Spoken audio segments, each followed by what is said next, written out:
하나님은 뭐 하고 계세요? 세상을 보면 정말 마음이 아플 때가 많습니다. 뉴스를 켜면 전쟁 소식, 재난 소식, 억울하게 고통받는 사람들의 이야기가 끊이지 않죠. 우크라이나에서 무고한 사람들이 목숨을 잃고 어린아이들이 폭격을 피해 지하실에 숨어 있는 모습을 보면서 우리는 묻지 않을 수 없습니다. 하나님, 정말 계신가요? 계신다면 왜 가만히 보고만 계신가요? 이런 질문은 사실 새로운 게 아니에요. 수천 년 전부터 사람들은 똑같은 질문을 던져왔습니다. 하나님이 선하시다면서요? 전능하시다면서요?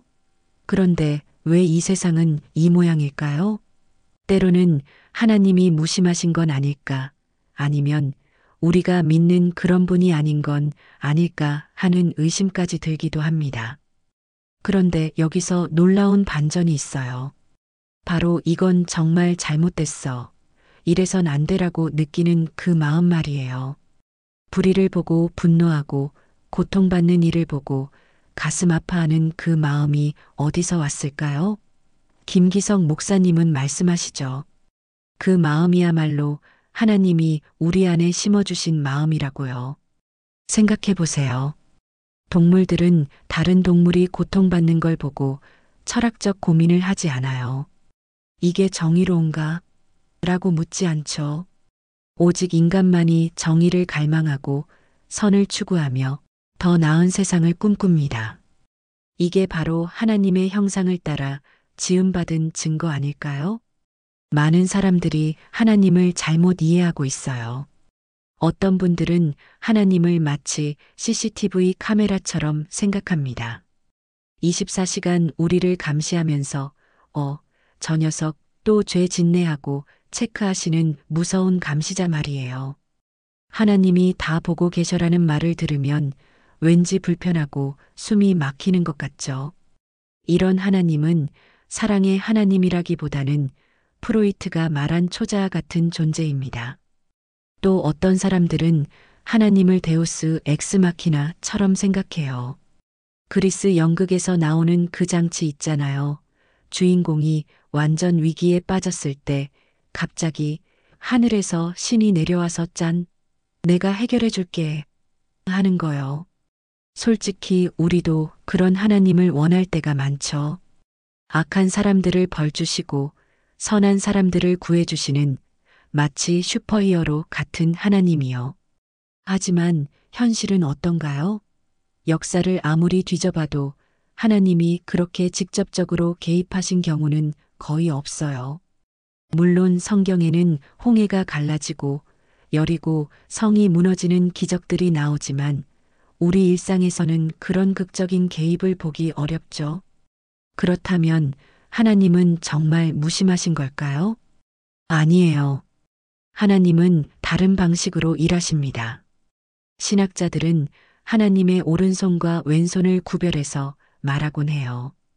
오른손은 하나님이 직접 일하시는 보이지 않는 섭리고 왼손은 이 세상의 사람들과 제도를 통해 일하시는 것이죠.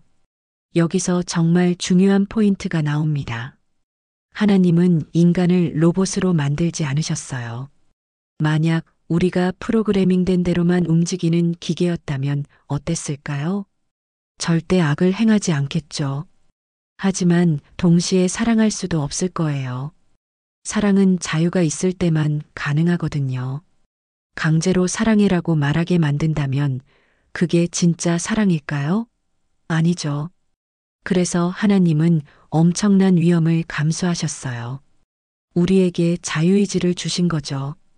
그 자유로 우리는 하나님을 사랑할 수도 있고 배신할 수도 있습니다. 선을 행할 수도 있고 악을 저지를 수도 있어요. 피노키오 이야기 아시죠? 제페토 할아버지가 나무 인형을 만들었는데 이 녀석이 엄청난 말썽꾸러기예요. 거짓말도 하고 학교도 안 가고 나쁜 친구들이랑 어울리고 그런데도 제페토 할아버지는 피노키오를 포기할 수 없었어요. 이게 바로 하나님의 마음이라는 거예요. 우리도 자녀를 키우면서 비슷한 경험을 하잖아요. 아이가 넘어질 걸 알면서도 걷게 놔두고 실패할 걸 알면서도 도전하게 하죠. 왜요? 그래야 성장하니까요. 평생 업어 키울 수는 없으니까요. 하나님도 마찬가지예요. 우리가 실수하고 넘어지는 걸 보시면서도 그 자유를 빼앗지 않으십니다. 욥기를 보면 이 문제가 더 깊이 다뤄져요. 욥은 정말 착한 사람이었어요. 하나님을 경외하고 이웃을 도우며 살았죠. 그런데 하루아침에 모든 걸 잃었어요. 재산도 자녀들도 건강까지도요. 처음엔 주신 이도 여호와시요 거두신 이도 여호와시니라며 담담하게 받아들였지만 시간이 지나도 아무 의미를 찾을 수 없자 견딜 수 없었어요. 하나님, 대체 왜요? 제가 뭘 잘못했나요? 제 죄가 뭔지 알려주세요. 저는 최선을 다해 살았어요. 이웃들에게 물어보세요. 제가 얼마나 선하게 살았는지 다들 증언할 거예요. 그런데 왜 이런 고통을 주시는 거죠? 욥의 이 절규, 우리도 공감되지 않나요? 우리도 때로는 왜 하필 나에게, 왜 우리 가족에게 하고 묻잖아요. 그런데 하나님의 대답이 참 의외예요. 위로의 말씀이 아니라 오히려 질문을 던지시거든요. 내가 땅에 기초를 놓을 때 내가 어디 있었니? 아침마다 해가 떠오르게 하는 게 누구니?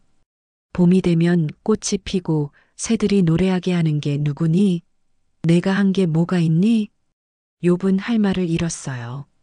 자기가 만든 게 하나도 없다는 걸 깨달은 거죠. 그제야 비로소 욥이 고백합니다. 제가 알지도 못하면서 함부로 말했습니다. 이제야 깨달았습니다. 이게 무슨 뜻일까요? 인간의 이해력에는 한계가 있다는 거예요. 우리가 아는 것보다 모르는 게 훨씬 더 많아요. 마치 개미가 인간의 세계를 이해할 수 없는 것처럼 우리도 하나님의 큰 그림을 다 볼 수는 없어요.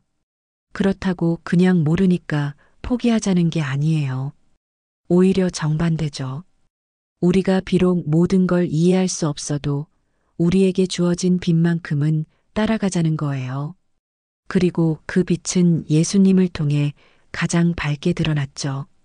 도스토예프스키의 카라마조프 형제들의 이런 장면이 나와요. 무신론자인 이반이 동생에게 말합니다. 신이 없다면 모든 게 허용돼. 맞는 말이에요. 절대적 기준이 없다면 뭐든 할 수 있겠죠. 그런데 이반은 또 이렇게도 말해요. 만약 한 어린아이라도 고통받지 않게 할 수 있다면 나는 진리를 몰라도 괜찮아. 참 아이러니하죠? 신을 믿지 않는다면서도 어린아이의 고통 앞에서는 무너지는 거예요. 이게 바로 인간의 본성이에요. 우리 안에는 분명히 선을 향한 갈망이 있어요. 유대인들에게는 티쿤 올람이라는 아름다운 전통이 있어요. 세상 고치기라는 뜻이죠. 아이가 태어나면 부모가 이렇게 축복한대요. 내가 태어날 때보다 내가 떠날 때 세상이 더 나은 곳이 되기를. 멋지지 않나요? 각자가 세상을 조금씩 더 좋게 만들어가는 거예요. 생각해보면 악이 득세하는 것처럼 보일 때가 많아요. 그런데 자세히 보세요. 그 악한 세상 속에서도 끈질기게 선을 행하는 사람들이 있어요. 폭격 속에서도 이웃을 구하는 사람들, 재난 현장으로 달려가는 자원봉사자들, 불의에 맞서는 사람들, 바로 이 사람들이 하나님의 손과 발이에요. 하나님은 혼자 일하지 않으시고 우리를 통해 일하시는 거죠. 어떤 신학자는 이렇게 표현했어요. 우리 없이 세상을 만드신 하나님은 우리와 함께 세상을 아름답게 만들기를 원하신다. 요한복음 9장에 이런 이야기가 나와요. 날 때부터 눈먼 사람을 보고 제자들이 묻습니다. 선생님, 이 사람이 눈먼 건 누구 죄 때문입니까? 본인의 죄입니까? 부모의 죄입니까? 그 시대 사람들은 모든 불행을 죄의 결과로 봤거든요. 그런데 예수님의 대답이 놀라워요. 아무의 죄도 아니다. 다만 이 사람을 통해 하나님의 일을 나타내려는 것이다. 이게 무슨 뜻일까요? 고통의 원인을 따지며 신학적 논쟁을 하지 말고 지금 당장 이 사람의 고통을 어떻게 덜어줄지 생각하라는 거예요. 우리는 종종 하나님, 왜요? 라고 묻는데 너무 많은 시간을 쓰고 정작 내가 뭘 할 수 있을까? 는 잘 묻지 않아요. 하나님이 왜 전쟁을 허락하시는지 따지기보다 전쟁으로 고통받는 사람들을 어떻게 도울지 고민하는 게 더 중요하다는 거죠. 실제로 역사를 보면 가장 어두운 시대에 가장 밝은 빛들이 나타났어요. 나치 시대에 유대인을 숨겨준 사람들, 노예제도에 맞선 사람들, 독재에 저항한 사람들 이들이 바로 침묵하시는 하나님의 목소리였어요. 물론 여전히 의문은 남아요. 왜 하나님은 더 직접적으로 개입하지 않으실까? 왜 악인들을 당장 심판하지 않으실까? 이런 질문들에 대한 완벽한 답은 없어요. 다만 우리가 믿는 건 보이지 않는 곳에서 하나님이 일하고 계시다는 거예요. 성경은 말합니다. 악인이 잠시 득세하는 것 같아도 결국은 아침 이슬처럼 사라질 거라고, 정의가 승리하고 선이 이길 거라고 이 믿음이 있기에 우리는 오늘도 포기하지 않고 선을 행할 수 있는 거예요. 그래서 중요한 건 하나님이 뭘 하고 계시지? 라고 묻는 것보다 나는 지금 뭘 할 수 있지? 라고 묻는 거예요. 내 옆에 아픈 사람을 위로할 수 있고, 불의의 작은 목소리라도 낼 수 있고, 나눔을 실천할 수 있어요. 어쩌면 하나님은 우리의 질문에 이렇게 대답하실지도 몰라요. 나는 너를 통해 일하고 있단다. 내가 느끼는 그 아픔, 그 분노, 그 연민이 바로 내 마음이야. 그러니 가서 내 일을 하렴. 결국 신앙이란 모든 걸 이해하는 게 아니에요. 이해할 수 없는 신비 속에서도 사랑을 선택하고 선을 선택하는 거죠. 어둠 속에서도 빛을 찾고 절망 속에서도 희망을 품는 거예요. 세상은 여전히 불완전해요. 고통도 계속되고 있죠. 하지만 포기하지 마세요. 당신이 행하는 작은 선행 하나가 누군가에게는 하나님이 살아계신다는 증거가 될 수 있으니까요.